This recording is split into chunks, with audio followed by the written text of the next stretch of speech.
In this video, I'll show you how to fix graphics issues, driver problems, crashes, and general Windows errors by properly repairing drivers and corrupted system files step by step.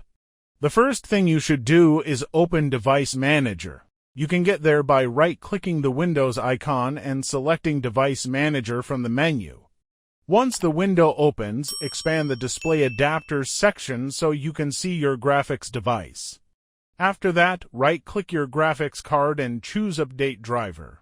Then select the Automatic Search option so Windows can search online for newer drivers automatically.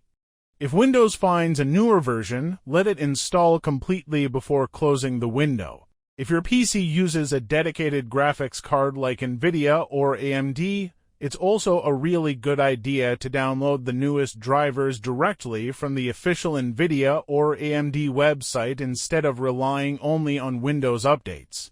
Official drivers usually give you better compatibility, bug fixes, improved performance, and can solve random crashes or display issues much more effectively. After updating the graphics drivers, go back inside Device Manager and open the Monitor section. Expand it, right-click your monitor device, and repeat the same update process there as well because outdated monitor drivers can sometimes also cause display-related issues.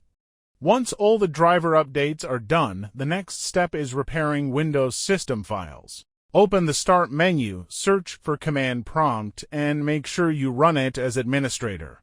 Inside Command Prompt, first type the command sfc/scano and press Enter. This scan checks your Windows system files for corruption or missing files and automatically tries to repair them.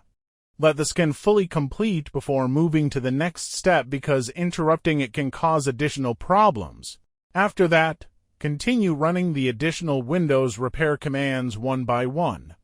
Instead of typing long commands manually, it's usually easier to copy and paste them directly into Command Prompt so you don't accidentally make mistakes while typing.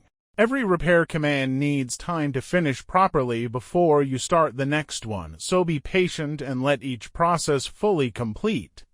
Once all scans and repairs are finally done, restart your computer so Windows can fully apply all the changes correctly. Combining updated graphics drivers together with Windows repair scans can often fix display glitches, driver crashes, system instability, corrupted files, and other Windows-related problems without needing extra repair software. Thanks for watching. I would be very happy if you would become one of the subscribers of this channel. Check out the suggested videos and also leave a like under this video. See you soon.